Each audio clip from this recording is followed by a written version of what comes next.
আজকের গল্প রহস্য দ্বীপের কাহিনী।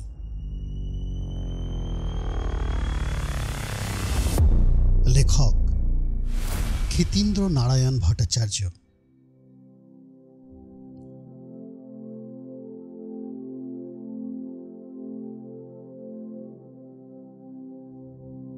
বাংলাদেশের অ্যাডভেঞ্চারের পরিবেশ নেই।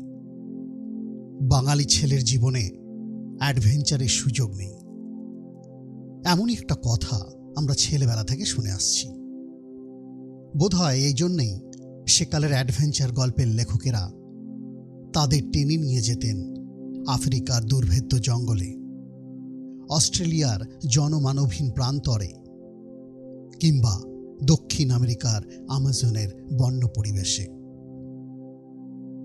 কচিত আসামের জঙ্গলেও তাদের নিয়ে যাওয়া হতো না এমন নয়, কিন্তু হিমালয়ের কথা বড় একটা কারো মনে পড়ত না।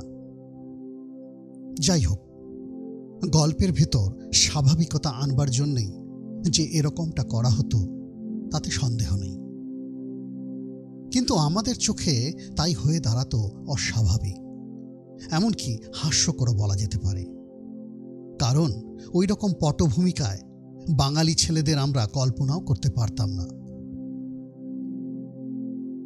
কিন্তু দিনকাল বদলে গেছে। এখন যে কোনো দুর্গম জায়গায় বাঙালি যেতে দেখলে আমরা অবাক হই না। আগেকার দিনে যা গল্পচ্ছলেও অবিশ্বাস্য ছিল, এখন তা বাস্তব জীবনেই সত্যি হয়ে দাঁড়িয়েছে। আমার এই কাহিনীর অবতারণাও সেই প্রসঙ্গেই বলা যেতে পারে। গত কয়েক বছর থেকেই বাংলাদেশে মাছের যেন দুর্ভিক্ষ লেগেছে। দুধ আর মাছ এই দুটোই ছিল বাঙালি পরিবারের খাবারের বৈশিষ্ট্য। প্রথমটির কথা নয় ছেড়েই দিলাম, দ্বিতীয়টির আকাল যেন কিছুতেই বরদাস্ত করা যাচ্ছে না। তাই গভর্নমেন্টের টনক নড়েছে। তারা মাছের জন্য খাল, বিল, নদী, পুকুর চষে বেড়াচ্ছেন, কিন্তু মাছ কই? অবশেষে নজর পড়েছে সমুদ্রের দিকে। টাটকা জলের মাছ যদি নাই পাওয়া যায়, নোনা জলে তো মাছের অভাব নেই, কিন্তু ধরে কে? আর কি করেই বা ধরে? বাংলাদেশের তলা দিয়ে টলটল করে সমুদ্রের স্রোত বয়ে গেলেও সমুদ্রে মৎস্য শিকারে বাঙালি তেমন অভ্যস্ত নয়। সাজ সরঞ্জামেরও অভাব প্রচণ্ড। এই অসুবিধা দূর করবার জন্যেই গভর্নমেন্ট কয়েকটি চালাক চতুর ছেলে বেছে নিয়ে এই ব্যাপারে শিখিয়ে পড়িয়ে নেবার ঠিক করলেন। সমুদ্রে মাছ ধরার ব্যাপারে এশিয়ার মধ্যে জাপানিরাই বোধহয় সবচেয়ে অগ্রসর জাত। তাই ঠিক হলো এই ছেলেদের কয়েক মাসের জন্য জাপানে পাঠানো হবে। প্রশান্তও ছিল এই ছেলেদের মধ্যে একজন। সে জুওলজি অর্থাৎ জীববিজ্ঞানে অনার্স নিয়ে বিএসসি পাশ করে কি করবে ভেবে ঠিক করতে পারছিল না। হঠাৎ কাগজে সরকারি বিজ্ঞাপন দেখে একখানা দরখাস্ত ছেড়ে দিল, আর প্রথম চোটেই তার ডাক পড়ল। তারপর একদিন শুভ দিনে শুভক্ষণে আর কয়েকটি সঙ্গীর সঙ্গে যাত্রা করল সুদূর জাপানে। অদ্ভুত দেশ জাপান। দেশটাও যেমন বিচিত্র, লোকগুলোও তেমনি। প্রশান্তদের শিক্ষার ভার যার ওপর পড়ল তার নাম ডক্টর কারিকোরা। অত্যন্ত অমায়িক ভদ্রলোক। তাছাড়া জীববিজ্ঞান এবং সমুদ্রবিজ্ঞানে তার অসম্ভব জ্ঞান। বহুদিন ধরে সামুদ্রিক মাছেদের নিয়ে গবেষণা করেছেন তিনি। সাধারণ লোকে খবর রাখে না এমন দুর্গম জায়গায় অভিযান চালিয়েছেন। সমুদ্রের আনাচে কানাচে ঘুরে বেরিয়েছেন। তার সেই বিচিত্র অভিজ্ঞতার কথা ভাঙা ইংরেজিতে প্রায় গল্প করতেন তিনি প্রশান্তদের কাছে। প্রথম কয়েকদিন ডাঙাতেই ক্লাস চলল। তারপর শুরু হলো ট্রলার নিয়ে সমুদ্রে শিকার যাত্রা। প্রথমে ছোট ছোট ট্রলারে চেপে উপকূলভাগে ঘুরে বেড়ানো হতো। কোথায় মাছেদের থাকার সম্ভাবনা, কি করে তাদের সন্ধান পেতে হয়, কি করে নজর এড়িয়ে তাদের ধরা যায়, এসব বিষয়ে অল্প দিনের মধ্যেই দলের সবাই পোক্ত হয়ে উঠল। প্রশান্ত মনে মনে ভাবল, দেশে গিয়ে সুন্দরবনের আশপাশটা কি করে চষে ফেলতে হয় তা দেখিয়ে দেবে। মাছের অভাব রাখতে দেবে না বাংলাদেশে। সপ্তাহ 3 ওইভাবে ঘোরার পর কারিকুরা বললেন, এবার আমাদের আরো বড় জাহাজ নিতে হবে, আরো বড় ট্রলার, কারণ এবার আমরা উপকূলের কাছে ঘুরব না, পাড়ি দেব মাছ সমুদ্রে। সমুদ্রের এক একটা জায়গা আছে যেখানে বিশেষ বিশেষ মাছ ঝাঁক বেঁধে ঘোরে। কোনো কোনো ঝাঁকে 20,000, 50,000, এমনকি লক্ষাধিক মাছও থাকতে পারে। এইরকম একটা ঝাঁকের সন্ধান পেলে আর ভাবনার কারণ থাকে না, ধরো আর তোলো। তবে সব মাছই অবশ্য মানুষের খাবার উপযোগী নয়। তাছাড়া ভারী শিয়ানা ওরা। সমুদ্রে ওদের দুশ্মন বড় বড় জলজীবের তো অভাব নেই। হাঙর আছে, তিমি আছে, আর কত কি হিংস্র জানোয়ার আছে। তার উপর আজকাল আবার মানুষেরা সেই হিংস্র শিকারীদের দল ভারী করছে। কাজেই কি করে আত্মরক্ষা করতে হয় সে বিষয়ে ওরা খুব সজাগ। খুব হুঁশিয়ারির সঙ্গে এগোতে না পারলে সমস্ত পরিশ্রমই পণ্ড হয়ে যাবে। প্রশান্তের এক নতুন অভিজ্ঞতা। অনন্ত সমুদ্রের মাঝখানে ছোট্ট একটা মোচার খোলার মতো ভাসছে ওরা। ডক্টর কারিকুরা তার যন্ত্রপাতি নিয়ে নানান রকম পরীক্ষা চালাচ্ছেন। কখনো তীব্র আলো ফেলছেন জলে, কখনো ওজন বাঁধা ধাতুর তার নামিয়ে দিচ্ছেন। কানে হেডফোন লাগিয়ে পরীক্ষা করছেন শব্দ, যেন অতল জলের মর্মবাণী বুঝে নিতে চান। শিক্ষার্থীরাও একে একে তার পদাঙ্ক অনুসরণ করছে। অস্বাভাবিক কিছু ঘটলেই ছুটে এসে খবর দিচ্ছে তাকে। কাল রাত্রে ছোট একটা মাছের ঝাঁক ধরা পড়েছিল। ছোট হলেও 1,000-2,3 মাছ ছিল সেই ঝাঁকে। জাল দিয়ে যখন তোলা হলো তখন সে কি উত্তেজনা সবাকার। কিছু মাছ অবশ্য বেরিয়ে চলে গিয়েছিল, কিন্তু যা পাওয়া গেল তারও দাম বড় কম হবে না। ভারী ভালো লাগছিল প্রশান্ত। কলকাতায় বন্ধুরা তাকে ঠাট্টা করে জেলে বলে খেপালে কি হবে, আসলে সে একজন ফিশারি এক্সপার্ট। বাংলায় ধীবর রাজ উপাধি হতে পারে তার। দলের মধ্যে একমাত্র সেই বাঙালি। এছাড়া তাদের সঙ্গীরা সকলেই প্রায় দক্ষিণ ভারতীয়। কেউ এসেছে কেরালা থেকে, কেউ তুতিকড়ি থেকে, কেউ বা তামিলনাড়ুর একেবারে তলার দিককার বাসিন্দা। একজন সিংহলীও আছে। বাদবাকি সবাই জাপানি ডক্টর কারিকুরারই সাক্ষাৎ শিষ্য তারা। তা যে যে দেশেরই হোক, তারা নিজেদের মানিয়ে নিয়েছিল ভালোই। কাজের ফাঁকে ফাঁকে অবসর সময়ে হইহল্লা, খাওয়া দাওয়া, স্ফূর্তি চলতে লাগলো সমানে। এরই মধ্যে একটু ফাঁক পেলে ডক্টর কারিকুরা এসে জুটতেন। শুরু হতো তার জীবনের ব্যক্তিগত নানা অভিজ্ঞতার কাহিনী, যা নাকি উপন্যাসের মতোই রোমাঞ্চকর। বেশ চলছিল সবকিছু। জাপানের মূল ভূভাগ থেকে ওরা তখন অনেকটা চলে এসেছে। কারিকুরার ইচ্ছা আরও সপ্তাহখানেক এভাবে ঘুরবেন। প্রশান্ত মহাসাগরের দিকে কয়েকটা সামুদ্রিক রেখা, যাকে বলা হয় বেন্ট, ওরা পার হয়ে এসেছেন। আরও কয়েকটা পার হবার ইচ্ছে, এবং এরই একটা নাকি নানা জাতের মাছের আড্ডা, প্রায় স্যাংচুয়ারি বলা যেতে পারে।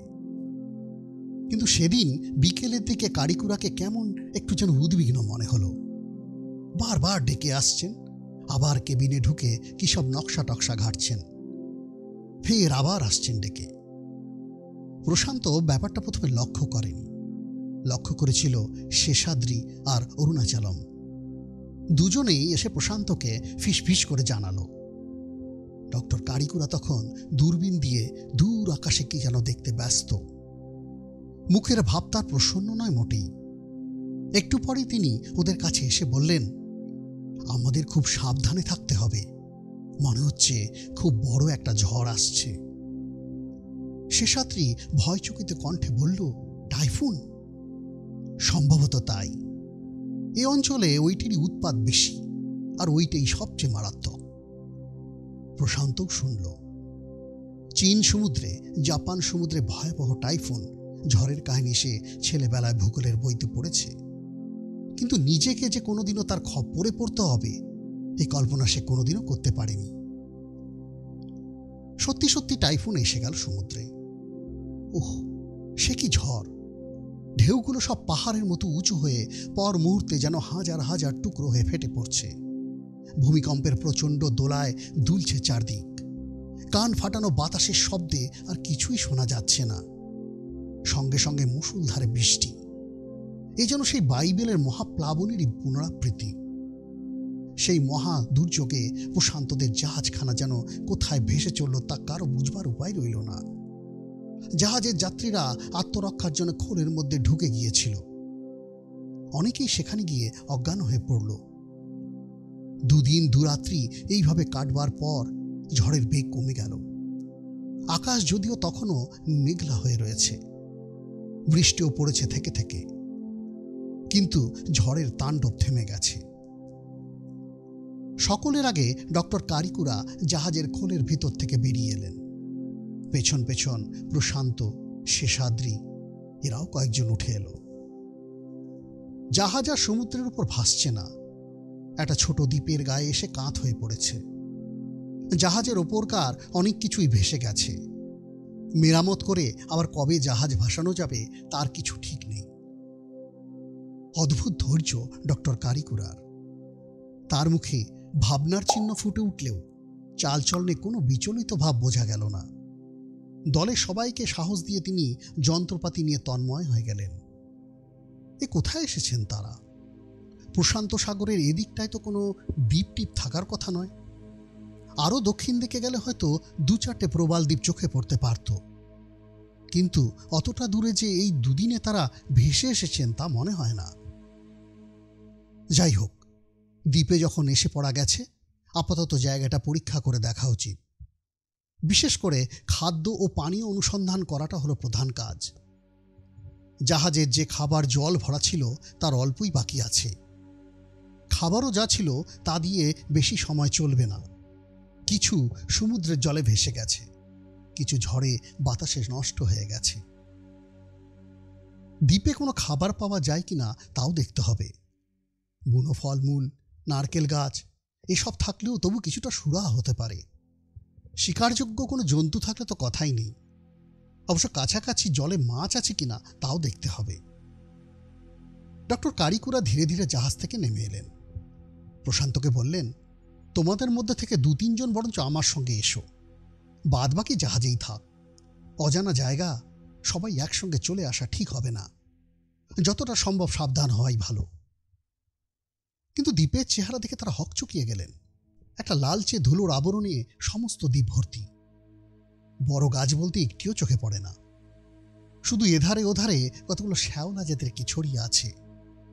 তাদের গায়ে সবুজের আভা সামান্যই চোখে পড়ে। সমস্ত রং জলে ফ্যাকাশ হয়ে গেছে। ডক্টর কারিকুরা কয়েক মুঠো ধুলো খুবলে তুলে নিয়ে রুমালের পকেটে জড়িয়ে রেখে দিলেন। এই সময় হঠাৎ খুব জোরে বৃষ্টি এলো। সবাই তাড়াতাড়ি জাহাজে ফিরে এলেন। ডক্টর কারিকুরা যতটা সম্ভব বৃষ্টির জল ধরে রাখবার জন্য নির্দেশ দিয়ে আবার নিজের ঘরে চলে গেলেন, ধুলো করে পরীক্ষা করবার মতলবে।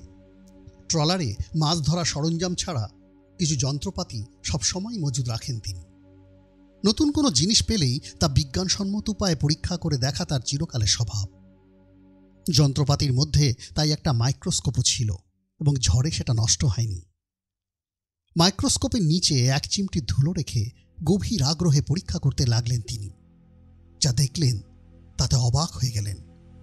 প্রত্যেকটি ধুলোকণার গায়ে অসম্ভব সুন্দর সব কারিকুরি, যেন কোনো অজানা শিল্পী তুলি দিয়ে দিয়ে নিখুঁতভাবে সূক্ষ্ম আল্পনা এঁকে রেখেছে ওদের গায়ে। অত ছোট জিনিস যা মাইক্রোস্কোপ ছাড়া দেখা যায় না, তার গায়েও এইরকম কারিকুরি কি করে এলো ভাবলেও বিস্ময় লাগে। একটু পরে বৃষ্টিটা ধরে এলো। ডক্টর কারিকুরা তার সেই সঙ্গী কয়েকটিকে নিয়ে আবার বেরিয়ে পড়লেন। না বেরিয়ে উপায়ও ছিল না।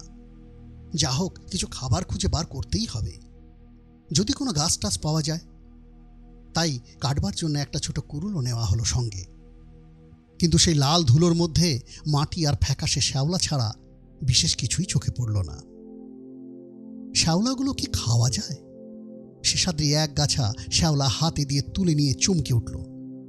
বৈদ্যুতিক শক খেলে যেমনটা হয়, শ্যাওলা তাকে ঠিক তেমনই এক শক খাইয়েছে। শুধু তাই নয়, ওর মনে হলো শ্যাওলার তলা থেকে যেন আলোর মতো কি চিরবির করছে। ডক্টর কারিকুরাকে এসে বলতেই তার মুখ গম্ভীর হয়ে গেল। কিছু একটা অশুভ সম্ভাবনার কথা হয়তো তার মনে উকি দিয়ে থাকবেই। প্রশান্ত অরুণাচলমকে নিয়ে একটু দূরে এগিয়ে গিয়েছিল। হঠাৎ দেখা গেল তারা প্রাণ পড়ে ছুটে আসছে। কি ব্যাপার? তারা নাকি অদ্ভুত জিনিস দেখতে পেয়েছে, তাই খবর দিতে এসেছে। চলো চলো দেখে আসি। কারিকুরার কণ্ঠে ভয় মিশ্রিত কৌতূহল। চারজন সন্তর্পণে এগিয়ে চললেন। সত্যি এমন অদ্ভুত কোনো জিনিস যে থাকতে পারে তা তারা কল্পনা করতে পারেননি। প্রায় 10-20 হাত জায়গা জুড়ে একটা বিরাট ফুল পাপড়ি খোলা অবস্থায় পড়ে আছে। টকটকে লাল তার রং। পাপড়িগুলো ঝুমকো লতার মতো চারিদিকে ছড়িয়ে আছে, কিন্তু এক একটা লতা প্রায় দড়ির মতো মোটা। কোনো ফুল যে এত বড় হতে পারে তা কেউ বিশ্বাস করবে না, কিন্তু এ যে চোখের সামনে ফুটে রয়েছে, বিশ্বাস না করে উপায় কি? কিন্তু আশ্চর্য, ফুলটা মাটির ওপরেই ছড়িয়ে রয়েছে। কোনো গাছ বা পাতাটা তার বালাই নেই। তবে কি কাছে পিঠে অন্য কোনো দ্বীপ থেকে জলে ভেসে এসেছে? ডক্টর কারিকুরা বাধা দেবার আগে প্রশান্ত একটু ভালো করে দেখবার জন্যে আরো কাছে এগিয়ে গেল। দুটো পাপড়ির মাঝখানে দাঁড়িয়ে পরীক্ষা করতে লাগলো ফুলটাকে। পরক্ষণেই তার আর্ত চিৎকারে সকলে চমকে উঠল। ফুলের পাপড়িটা প্রশান্তকে সাপের মতো জড়িয়ে ধরেছে, তারপর ক্রমাগত টেনে নিয়ে চলেছে মাঝখানে। অজগর জড়িয়ে ধরলে যেমন অবস্থা হয়, প্রশান্তরও সেই অবস্থা। প্রথমটা সবাই হতভম্ব হয়ে গেলেন, কি করবেন ভেবে না পেয়ে। পর মুহূর্তে ডক্টর কারিকুরা হাতের কুরুলটি দিয়ে সজোরে আঘাত করলেন প্রশান্তকে জড়িয়ে ধরা পাপড়ির গায়ে। পাপড়িটা দুটুকরো হয়ে ছিটকে পড়ল। প্রশান্ত তার আলিঙ্গন থেকে বেরিয়ে আসবার জন্য পা বাড়াল, কিন্তু কোথায় পালাবে? সঙ্গে সঙ্গে বাকি পাপড়িগুলো প্রায় একসঙ্গে জড়িয়ে নিল তাকে। প্রশান্তর সাধ্য কি তাদের হাত থেকে উদ্ধার পায়? ডক্টর কারিকুরা এবার মুড়ি বাঁচি হয়ে ডাইনে বায়ে ক্রমাগত কুরুলের কোপ চালাতে লাগলেন। টুকরো টুকরো হয়ে ছড়িয়ে পড়তে লাগলো পাপড়িগুলি। সঙ্গে সঙ্গে তাদের ভেতর থেকে একটা হালকা রস বাতাসের বুদবুদের মতো বেরিয়ে আসতে লাগলো। প্রশান্ত কোনো রকমে ছুটে বেরিয়ে এলো তার মধ্য থেকে। দিকবিদিক জ্ঞান শূন্য হয়ে সকলে দৌড় লাগালেন। এবার দেখা গেল ওরকম ফুলে একটা নয়, আরো গোটা 3-4টি এদিকে ওদিকে ছড়িয়ে রয়েছে। সবগুলো দেখতে একরকম নয়, রঙিনও আছে, সাদা ফুলও আছে, কিন্তু আকারে সবগুলি ওই রকম বিরাট। কোনোটাই বেড়ে 10 থেকে 15 হাতের কম হবে না। বহু কষ্টে ওদের হাত এড়িয়ে সবাই এসে জাহাজে উঠলেন। প্রশান্ত তখন থরথর করে কাঁপছে, তার সারা গা জ্বলে যাচ্ছে যেন। ডক্টর কারিকুরা তাড়াতাড়ি একটা তোয়ালে নিয়ে ওষুধে ভিজিয়ে ওর গা মুছিয়ে দিলেন, তারপর শুইয়ে দিলেন বিছানায়। বৃষ্টিটা আবার ঝেঁকে এলো, মেঘে আকাশ রইল ঢেকে। তারপর সন্ধ্যা হয়ে এলো। সে রাত্রে আর কারো জাহাজ থেকে নামবার সাহস হলো না। কিন্তু পরদিনই দেখা গেল আকাশের অবস্থা বদলে গেছে। মেঘ কোথায় উড়ে গেছে, তার জায়গায় জ্বলন্ত সূর্য ঝলমল করছে আকাশে। তার আলোয় সাগরের জল আলোয় আলোময় হয়ে গেছে। আরো খানিকক্ষণ অপেক্ষা করে ডক্টর কারিকুরা আবার বেরিয়ে পড়লেন কয়েকজনকে নিয়ে। প্রশান্ত আজ আর সঙ্গে গেল না। সুস্থ হলেও ডেকেই বসে রইল সে। ভিজে ধুলোগুলো এর মধ্যে প্রখর সূর্যের তাপে শুকিয়ে ঝুরঝুরে হয়ে গেছে, আরো লাল দেখাচ্ছে সেগুলিকে। সূর্যের আলো সে ধুলোর গায়ে পড়ে ঠিকরে আসছে যেন। ওরা সেই ধুলো পার হয়ে এগিয়ে চললেন কালকের দেখা সেই বিরাট ফুলের সন্ধানে। কিন্তু গিয়ে দেখে নেকি কাণ্ড, সমস্ত ফুল কুকড়ে মুকড়ে একেবারে শুকিয়ে গেছে। কোথায় বা তার সেই রঙের বাহার, আর কোথায় বা সেই লালিত্য? বহুদিনের শুকনো ঝরে পড়া বাসি ফুলের মতোই মনে হচ্ছে ফুলটাকে। তাছাড়া ছিঁড়ে ফিরে লণ্ডভণ্ড হয়ে গেছে। যেটুকু আছে তাও যেন আকারে অনেক ছোট হয়ে গেছে। ডক্টর কারিকুরা আজ একটা লোহার ডান্ডা সঙ্গে নিয়ে এসেছিলেন। মাথার কাজটা তার আকশির মতো, তাই দিয়ে সন্তর্পণে তিনি একটি পাপড়ি টেনে দেখালেন। না, কালকের মতো সেই আকশিতে আর কেউ জড়িয়ে ধরল না। নিষ্প্রাণ দড়ির মতোই পাপড়িটা আকশির টানে উঠে এলো। এবারে সাহস পেয়ে ডক্টর কারিকুরা আরও কাছে চলে গেলেন ফুলটার। খুঁটিয়ে খুঁটিয়ে দেখতে লাগলেন ওটাকে। তারপর সবাই ফিরে এলেন জাহাজে। এদিকে জাহাজ মেরামতের কাজও শুরু হয়ে গেছে। যেভাবেই হোক জাহাজ ভাসিয়ে এই দ্বীপ থেকে উদ্ধার পেতে হবে তো, নইলে এই জনপ্রাণীহীন মরা দ্বীপের মধ্যে আর কতদিন টিকে থাকা যায়। সারেংরা প্রাণপণে কাজ চালিয়ে যেতে লাগলো। আরও দিন দুই এভাবে কাটল। তৃতীয় দিন মনে হলো দূরে জলের ওপরে কি একটা ভেসে আসছে। কারিকুরা দূরবীন দিয়ে ভালো করে দেখতে লাগলেন। আবার আনন্দে মুখটা ভরে উঠল তার। মালটানা জাহাজ বটে। একজন গিয়ে তাড়াতাড়ি মাছ তুলে নিশান টাঙিয়ে দিল, যাতে মালটানা জাহাজটা নিশান দেখে তাদের উদ্ধার করতে আসতে পারে।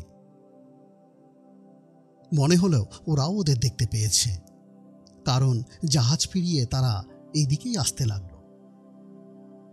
আধ ঘন্টার মধ্যেই ওরা এসে ওদের উদ্ধার করল। ট্রলারটাকে আপাতত গাদা বোটের মতো পেছনে বেঁধে টেনে নিয়ে যাওয়াই ঠিক হলো। কাছাকাছি যে বন্দর পাওয়া যাবে সেখানেই ওকে ভালো করে মেরামত করে নিতে হবে। এই ঘটনার পর প্রায় 1 বছর কেটে গেছে। প্রশান্তরা যথাসময়ে দেশে ফিরে এসেছে এবং পরিকল্পনার মতো ট্রলার নিয়ে বঙ্গোপসাগরে মাছ ধরার কাজেও লেগে গেছে। এর মধ্যে আরও একবার পরামর্শ নেবার জন্যে তাকে জাপানে যেতে হলো। ডক্টর কারিকুরার সঙ্গে দেখা হতেই তিনি সাদরে ওকে জড়িয়ে ধরলেন। ওরই অতিথি হয়ে দিন 2 থেকে যেতে বললেন এবং সে সময়ে একদিন ওকে শুনিয়ে দিলেন সেই অজানা দ্বীপের রহস্যের কথা। ব্যাপারটা আমি কিছুটা ওখানে আঁচ করেছিলাম, কিন্তু সমস্ত প্রমাণাদি সংগ্রহ না করে কাউকে কিচ্ছু বলিনি। দেশে ফিরে এসে কিছুদিন আমি ওই নিয়ে খুব মেতে গেলাম। প্রশান্ত মহাসাগরের এই অঞ্চলে যে ওরকম কোনো দ্বীপ আগে ছিল না সে বিষয়ে আমি প্রায় নিঃসন্দেহ ছিলাম। যে মালটানা জাহাজটা আমাদের উদ্ধার করে নিয়ে আসে তার ক্যাপ্টেনও সেই কথাই বলেছিলেন। তিনি ও পথে আরও অনেকবার পাড়ি দিয়েছেন, কিন্তু ওখানে ওরকম কোনো দ্বীপ কখনো দেখেননি। সমস্ত ব্যাপারটাই কেমন যেন রহস্যময় মনে হয়েছিল আমার কাছে। আমার মনে যে সন্দেহ এসেছিল সেটা নিতান্তই অলৌকিক বলে মনে হবে, কিন্তু ও ছাড়া ও রহস্যের আর কোনো মীমাংসা হতে পারে বলে আমার মনে হয় না। সমুদ্রে যখন টাইফুন শুরু হলো তখন সঙ্গে সঙ্গে প্রচণ্ড ভূমিকম্পও শুরু হয়েছিল। ভূমিকম্প না বলে সাগরকম্পই বলা উচিত, কেননা ভূমি আর ওখানে কোথায়। তবে হ্যাঁ, ভূমি ছিল সাগরের অতল তলে। জলের স্তর যেখানে শেষ হয়েছে সেখানে নিশ্চয়ই মাটি ছিল, কিন্তু সেই মাটি তো আমাদের ডাঙার মাটি নয়। তাহলে কিরকম মাটি? যুগ যুগ ধরে সমুদ্রের ওপরে বা ভেতরে যেসব জীবজন্তু মারা পড়েছে তাদেরই দেহাবশেষ অতি সূক্ষ্ম ধুলোর কণার মতো গুঁড়ো গুঁড়ো হয়ে থিতিয়ে জমেছে গিয়ে সমুদ্রের তলায়, আর তাই দিয়ে তৈরি হচ্ছে ওখানকার মাটি। ডায়াটমের নাম শুনেছ তো? ও হচ্ছে তাই, বা সেই জাতীয় জিনিস। ভূমিকম্প শুরু হতেই সাগরের তলায় জেগে উঠল সেই কাঁপুনি। হয়তো এক সময়ে কাঁপুনিটা অতি প্রবলভাবেই হয়েছিল, যার ফলে সমুদ্রের তলার খানিকটা অংশ কে জানে কত নিচেকার হঠাৎ ঠেলে উঠল জলের উপরে, আর তারই ফলে হঠাৎ সেখানে গজিয়ে উঠল একটা ছোট্ট নতুন দ্বীপ। তোমার নিশ্চয়ই মনে আছে ও দ্বীপের মাটি সাধারণ মাটির মতো ছিল না, লালচে ধুলোর মতো ছিল সেই মাটি, যা দেখে আমি অবাক হয়ে গিয়েছিলাম। তাই খানিকটা মাটি বা ধুলো যাই বলো আমি খুবলে তুলে নিয়ে এসেছিলাম, আর জাহাজে বসেই মাইক্রোস্কোপ দিয়ে তা পরীক্ষা করে দেখেছিলাম। আমার অনুমান ঠিক। ধুলোর গায়ে আশ্চর্য কারিকুরি যা কেবল ডায়াটম জাতীয় ধুলোর গায়ে দেখা যায়। তাহলে ওই ধুলো বা মাটি নিশ্চয়ই অতি হালে সমুদ্রের তলা থেকে উঠে এসেছে। পুরনো হলে জীবাণুদের অত্যাচারে তা নিশ্চয়ই অন্যরকম অর্থাৎ সাধারণ মাটিতে পরিণত হতো। সমুদ্রের তলাকার শ্যাওলাও আমরা দেখেছিলাম ফ্যাকাশে রং। হবেই তো, বেশি নিচে আর কতটুকু সূর্যালোক যায়, তাই ওই শ্যাওলা সবুজ কণা কম হবেই। তারপর সেই অদ্ভুত ফুল, গাছ নেই, ডাল নেই, পাতা নেই, হঠাৎ মাটির উপর একটা বিরাট টাটকা ফুল আসবে কোত্থেকে? তখনই বুঝলাম ওটা ফুল নয়, কোনো সামুদ্রিক জীব, যা ভূমিকম্পের সময় গভীর সমুদ্র থেকে উঠে এসেছে। সি অ্যানিমন নামে একরকম সামুদ্রিক জীবের কথা তুমি নিশ্চয়ই জানো, যাকে চলতি কথায় বলা হয় সমুদ্রের ফুল। দেখতে অবিকল ফুলের মতো, চারিদিকে সুতোর মতো পাপড়ি ঝোলা এই অদ্ভুত জীবটি এমন কিছু দুষ্প্রাপ্য নয়। কিন্তু কথা হচ্ছে, সি অ্যানিমন অতি ছোট জীব, ফুলেরই মতো ছোট। এত বড় 10-20 হাত বেড়ের সি অ্যানিমনের কথা কখনো শুনিনি। কিন্তু একটু চিন্তা করতেই এই ব্যাপারটার একটা ব্যাখ্যা পেলাম। সমুদ্রের নিচে প্রচণ্ড জলের চাপ। এই জীবগুলো হয়তো খুব নিচের স্তরে বাস করত, সেখানে ওই রকম চাপে টিকে থাকতে ওরা অভ্যস্ত। যখন ভূমিকম্পের ঠেলায় ওপরে উঠে এলো, তখন ওদের ওপরকার জলের চাপ একেবারে কমে গেছে। কোনো জিনিস প্রবল চাপের মধ্যে রেখে হঠাৎ চাপ ছেড়ে দিলে কি হয়? তার ভেতর যদি বাতাস বা গ্যাস, এমনকি কোনো রসও থাকে, তাও আয়তনে হঠাৎ ভীষণ বেড়ে যায়। আর ওপরকার আবরণটা যদি ইলাস্টিক বা স্থিতিস্থাপক হয়, তাহলে সেটা ফেটে না গিয়ে আকারে অনেকটা ফেপে ওঠে। এখানেও নিশ্চয়ই তাই হয়েছিল। ওই সি অ্যানিমন জাতীয় জলজীবগুলো তো এমনিতেই একটু বড়সড় ছিল। ওপরে উঠে হঠাৎই চাপ কমে যাওয়ায় তাদের ভেতরটা ফেপে উঠল। ফলে ছোট জন্তুটা আকারে ফুলে ফেপে বিরাট হয়ে উঠল। জলের জীব ডাঙায় উঠে বেশিক্ষণ টিকতে পারে না, কিন্তু ভাগ্যক্রমে ওই দিন আকাশ অসম্ভব মেঘলা হয়ে থাকায় সূর্যকিরণ ছিল না বললেই চলে। আর থেকে থেকে ক্রমাগত বৃষ্টিও হয়তো ওদের খানিকক্ষণ টিকে থাকতে সাহায্য করেছিল। এখন বেঁচে থাকতে হলেই কিন্তু খাওয়া দরকার। ওই জন্তুগুলোর খাবার পদ্ধতি ভারী অদ্ভুত। ওই যে ফুলের পাপড়ির মতো সুতোগুলো চারপাশে ঝোলে, সেগুলি হচ্ছে ওদের শিকার সংগ্রহের অস্ত্র। বিজ্ঞানীরা ওকে বলে টেন্ট্যাকলস। কোনো ছোট জলজীব ওর কাছাকাছি এলেই ওরা ওই টেন্ট্যাকলস দিয়ে তাকে জড়িয়ে ধরে, তারপর ভেতরে টেনে নিয়ে খেয়ে ফেলে। আকৃতি বাড়বার সঙ্গে সঙ্গে ওদের ওই সুর বা টেকট্যানলসগুলোও সেই রকম মোটা হয়ে গিয়েছিল। হয়তো তদনুযায়ী শক্তিও বেড়ে গিয়েছিল তাদের। তুমি যখন পাপড়ি ভেবে ওগুলো নেড়ে চেড়ে দেখতে গেলে, তখনই পড়ে গেলে ওদের খপ্পরে। আষ্টে পৃষ্ঠে তোমাকে জড়িয়ে ধরল অক্টোপাসের মতো ওই সুর। ভাগ্যিস আমার হাতে কুড়ুলটা ছিল, তাই সে যাত্রা তোমাকে রক্ষা করা গেল। অবশ্য জন্তুটা যে তোমাকে খেয়ে ফেলতে পারত এমন সম্ভাবনা ছিল না, কিন্তু জখম করতে পারত। তাছাড়া ওর বিষাক্ত রসও হয়তো মানুষের পক্ষে দারুণ ক্ষতির কারণ হতে পারত। ডক্টর কারিকুরা একটু চুপ করলেন। প্রশান্ত সেদিনের কথা মনে করে নিজের অজান্তে একটু কাঁপতে শুরু করেছিল। ডক্টর কারিকুরা হেসে বললেন, হ্যাঁ, ভাবলে কাঁপুনি আসে বটে, তবে এখন আরও ও নিয়ে চিন্তার কারণ নেই। কারণ পরদিনই রোদ ওঠার সঙ্গে সঙ্গে ওই জলজীবগুলোর মৃত্যু ঘটে। সূর্যের আলোয় দেহের রস শুকিয়ে দেহ কুকড়ে মুকড়ে ফেটে যায়, আকারেও আবার ছোট হয়ে আসে। সেদিন তো আর তুমি দেখতে যাওনি, গেলে নিজের চোখেই দেখতে পেতে। সত্যি পৃথিবীতে কত কি যে হতে পারে, তার কতটুকুই বা আমরা জানি, বলল প্রশান্ত। ঠিক বলেছ, সমুদ্র আরও রহস্যময়, তবে ওর সম্বন্ধে হয়তো আমরা আরও একটু বেশি জানি। অর্থাৎ এইটুকু জানি যে আমরা কিছুই জানি না। চায়ের পেয়ালা এগিয়ে দিয়ে হাসি মুখে মন্তব্য করলেন ডক্টর কারিকুরা।